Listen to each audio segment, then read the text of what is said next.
नमस्कार साथियों, आपका एक बार फिर से स्वागत है हमारे चैनल में।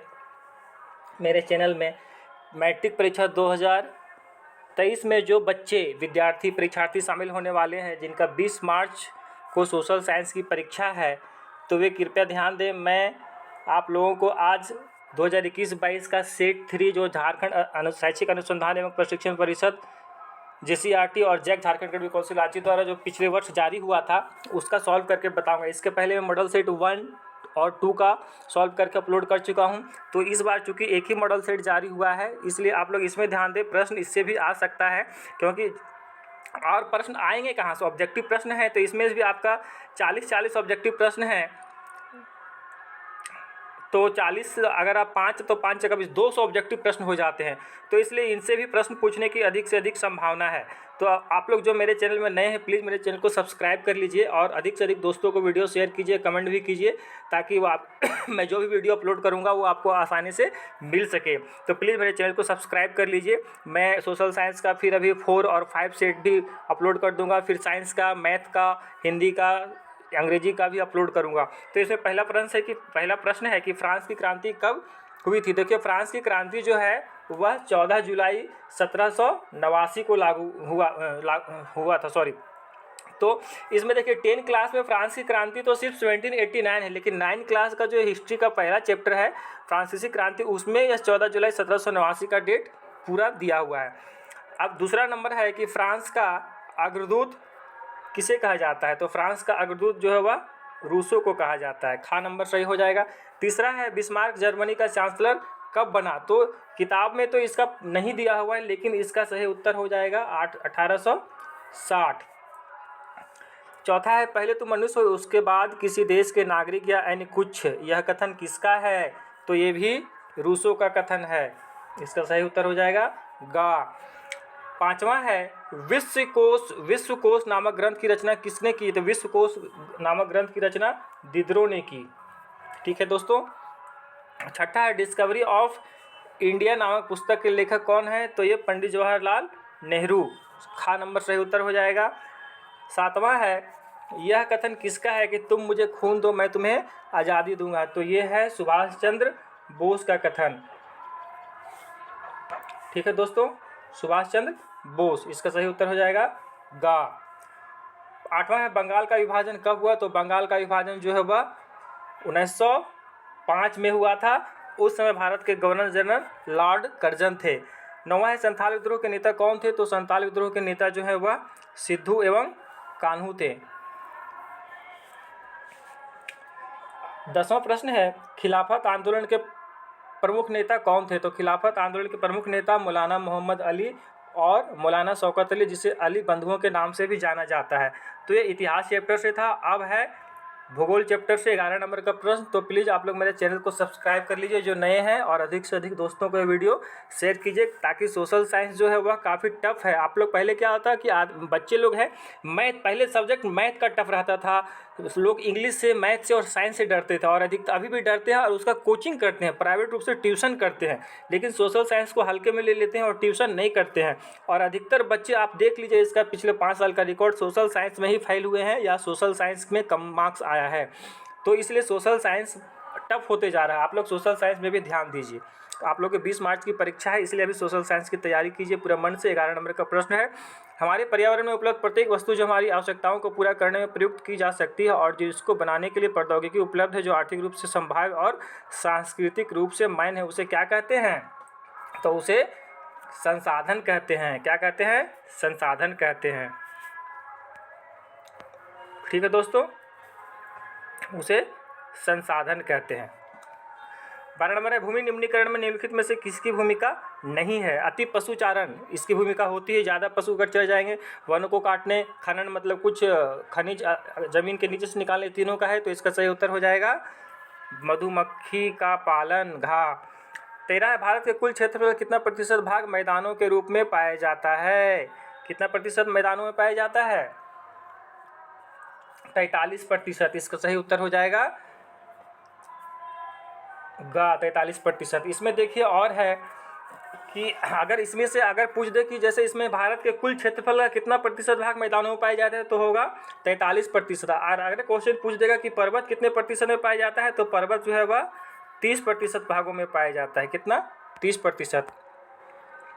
इसके बाद पठार जो है वह 27% पाया जाता है। पठार जो है वह 27%, याद कर लीजिएगा। अगर पर्वत पूछे, मैदान पूछे तो 43%, पर्वत पूछे तो 30% और पठार पूछे तो 27%। मॉडल सेट में एक प्रश्न पिछले बार आया था कि जिस क्षेत्र में खनिजों, जीवाश्म ईंधन और वनों का अपार संचय कोष है उसे क्या कहा जाता है, तो उसे पठारी क्षेत्र कहा जाता है, क्योंकि पठारी क्षेत्र में ही खनिज, जीवाश्म ईंधन और वन का अपार संचय पाया जाता है। चौथा नंबर है लौह अयस्क किस प्रकार का संसाधन है, तो लौह अयस्क जो है वह अनवीकरणीय संसाधन है। मतलब अगर एक बार यूज कर ले, प्रयोग करे, इसके बाद दोबारा नहीं बनता है। 15 है कि गुलाबी सिर वाली बत्तख किन जातियों में शामिल है, तो गुलाबी सिर वाली जातियां जो है वह लुप्त जातियों में शामिल है।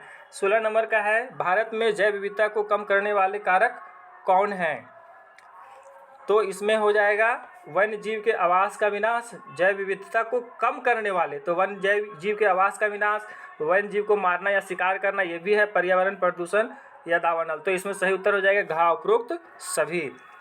17 नंबर का है चिपको आंदोलन किससे संबंधित है। चिपको मतलब क्या होता है, चिपकना। तो पेड़ों को जो काटता था तो उसमें लोग आंदोलन कर दिए और पेड़ों से अपने पेड़ों को क्या है, अपने गले से पेड़ को लपेट लिए कि पेड़ को काटने से पहले मुझे काटना होगा, इसीलिए इसको पेड़ों में चिपक गए, है ना। पेड़ को अपने हाथों से लपेट लिए, चिपक गए, इसीलिए इसका नाम चिपको आंदोलन दिया गया था। ये बहुत प्रमुख आंदोलन है। इस आंदोलन का नेतृत्व सुंदरलाल बहुगुणा ने किया था। 17 नंबर का सही उत्तर हो जाएगा वनों की कटाई रोकने से। 18 नंबर का प्रश्न है जल की कमी के क्या कारण है। जल की कमी के कारण क्या है, अतिशोषण, अत्यधिक प्रयोग, समाज के विभिन्न वर्गों में जल का असमान वितरण, उपरोक्त सभी। घ सही उत्तर हो जाएगा। 19 का देखिए टांका क्या होता है, तो टांका राजस्थानी नाम है। ये टांका पीने के पानी को संग्रहित करने का भूमिगत टैंक होता है ना। ये अधिकतर राजस्थान के अर्ध शुष्क और शुष्क क्षेत्रों में पाया जाता है, खास करके बीकानेर, फलौदी और बाड़मेर में पानी संग्रहित करने के लिए वहाँ के प्रत्येक घरों में भूमिगत जल को एक टैंक या टांका में सुरक्षित किया जाता है। ठीक है। 20 का है सन 2025 में कितने लोगों को जल की कमी झेलने की भविष्यवाणी की गई है, 20 करोड़ हो जाएगा इसका खा नंबर। ठीक है दोस्तों। 21 नंबर का प्रश्न है, हम ये सिविक्स से है, हम किसी देश ने ये अर्थशास्त्र से, इकोनॉमिक्स से, हम किसी देश की प्रति व्यक्ति आय की गणना कैसे करते हैं, तो हम लोग जानते हैं कि देश की कुल आय को कुल जनसंख्या से भाग देते हैं, तो सही उत्तर हो जाएगा खा। 22 का है वे देश जिनकी 2017 में प्रति व्यक्ति है $12,056 प्रति वर्ष या उससे अधिक होती है, तो वह देश निम्न में से किस श्रेणी के अंतर्गत होगा, तो ये हो जाएगा विकसित श्रेणी के अंतर्गत। ठीक है दोस्तों, ये हो जाएगा विकसित, खा नंबर सही उत्तर हो जाएगा। 23 का है सतत विकास का उद्देश्य क्या है। विकास केवल अपने लिए, विकास केवल दूसरों के लिए, विकास वर्तमान के लिए और आने वाली पीढ़ी दोनों के लिए, उसी को हम सतत विकास कहते हैं, जिसको बोलते हैं पोषणीय विकास, जिसको मतलब पर्यावरण को क्षति पहुंचाए बिना उसे पोषणीय विकास, वो अलग हो गया। सतत विकास का सही उत्तर हो जाएगा गा, कि विकास वर्तमान के लिए एवं आने वाली पीढ़ी दोनों के लिए।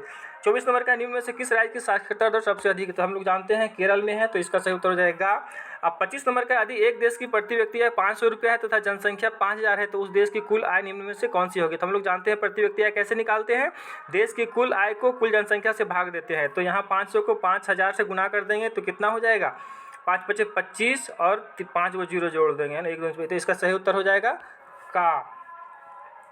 ये इकाई दहाई सैकड़ा हज़ार 10,000, इकाई दहाई सैकड़ा हज़ार 10,000 लाख, 25 लाख हो जाएगा। अब 26 नंबर का प्रश्न है निम्न में से कौन सा क्रियाकलाप द्वितीय क्षेत्र के अंतर्गत आते हैं, तो देखिए इसमें आप लोग क्षेत्रक याद कर लीजिए, तो क्षेत्रक से प्रश्न रहेगा ही, तो इसमें क्या होता है विनिर्माण, तो इसका सही उत्तर हो जाएगा खा, सही उत्तर हो जाएगा खा। प्राकृतिक उत्पादों को निर्माण के द्वारा बदला जाता है। आप लोग क्षेत्रक याद कर लीजिएगा, क्षेत्रक याद करने के क्या होता है, इसमें प्रश्न आएगा ही आएगा।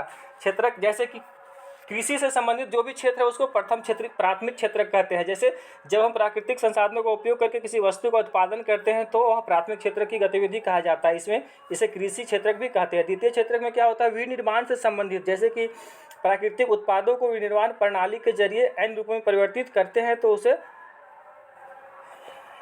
द्वितीय क्षेत्र भी कहा जाता है। ठीक है दोस्तों। और तीसरा क्षेत्र को हम लोग सेवा क्षेत्र भी कहते हैं। जैसे कोई शिक्षक पढ़ा रहे हैं, कोई ऑटो ड्राइवर है कि सवारी को पैसेंजर की सेवा दे रहा है, बस ड्राइवर, डॉक्टर पेशेंट को देख रहा है, धोबी कपड़ा खींच रहा है, नाई जो है मोची, वकील, ये सब ज़्यादा क्या है, सेवा देने वाले हैं। तो ये सब तृतीय क्षेत्र के अंतर्गत आते हैं। तो ये सब आप लोग याद कर लीजिएगा। 27 नंबर का प्रश्न जो है आपका कि प्रच्छन्न बेरोजगारी का मतलब ऐसी स्थिति से जहाँ लोग नियोजित है लेकिन उत्पादकता शून्य है। इसको मैं दूसरा सेट में भी बताया था। प्रच्छन्न बेरोजगारी उसे कहते हैं जो वास्तविक में होता है लेकिन दिखता नहीं है। मान ले कि किसी खेत में एक घर में 4 बेटा है और 2 बेटा काम करने के लिए खेत में गया है और उसमें 1 क्विंटल अनाज का उत्पादन होता है। और अगर घर में और 2 बेटा है, उसके पास कोई काम नहीं, बेरोजगार है, तो वो सोचेगा चलो भाई हम घर में बैठे हैं तो अपने भैया को हेल्प कर देंगे। तो वो भी अपने दोनों भाई को काम करने के लिए गया। लेकिन अगर 2 भाई काम किया फिर भी 1 क्विंटल ही अनाज होगा और चारों भाई मिलकर काम करेगा फिर भी 1 क्विंटल अनाज भी होगा। उत्पादकता में कोई वृद्धि नहीं होगी। लेकिन बाहर से जो आदमी देखेंगे वो तो सोचेंगे अरे इसके घर में 4 बेटा है, चारों खेती का काम कर रहा है, कोई बेरोजगार नहीं है। लेकिन वास्तविक में वहाँ 2 ही व्यक्ति का काम है, 2 के पास कोई रोजगार नहीं है, घर में बैठा है, तो इसीलिए वो काम करने के लिए भाई की सहायता करने के लिए गए। इस प्रकार उसे ही प्रच्छन्न बेरोजगारी कहेंगे। 28 नंबर का है 14 तथा 15 वर्ष की आयु के स्कूल जाने वाले कुल बच्चों का उस आयु वर्ग के कुल बच्चों साथ क्या प्रतिशत क्या कहलाता है। तो 28 का सही उत्तर हो जाएगा का निवल उपस्थिति अनुपात कहलाता है। और 29 का है संगठित क्षेत्र का सही अर्थ चुने। तो संगठित क्षेत्र मतलब जो सरकारी क्षेत्र में काम करते हैं उसको संगठित कहते हैं। तो यह हो जाएगा, यह उन उद्यमों को शामिल करता है जहां रोजगार की शर्तें नियमित होती है का। 30 का है कौन से क्षेत्र को सेवा क्षेत्रक भी कहा जाता है। तभी हम लोगों ने पढ़ा कि तृतीय क्षेत्र को सेवा क्षेत्रक भी कहा जाता है। गा सही उत्तर हो जाएगा। अब 31 नंबर का प्रश्न सिविक से है कि सत्ता की साझेदारी के क्षैतिज वितरण के अंतर्गत कौन से शामिल हैं। तो सत्ता के जो साझेदारी है,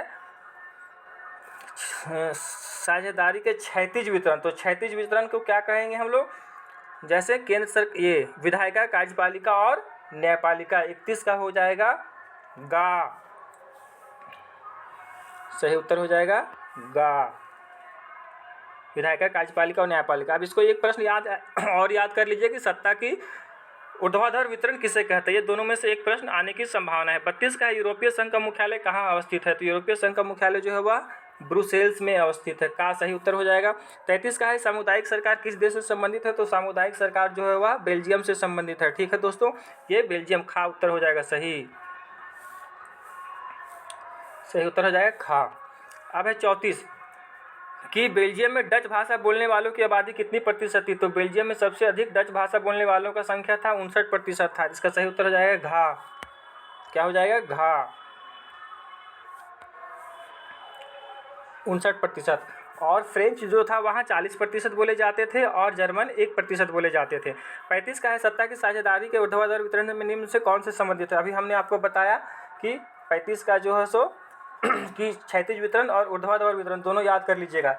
इसमें हो जाएगा केंद्र सरकार, राज्य सरकार और स्थानीय सरकार। ठीक है दोस्तों, तो 35 का सही उत्तर हो जाएगा खा, केंद्र सरकार, राज्य सरकार और स्थानीय सरकार।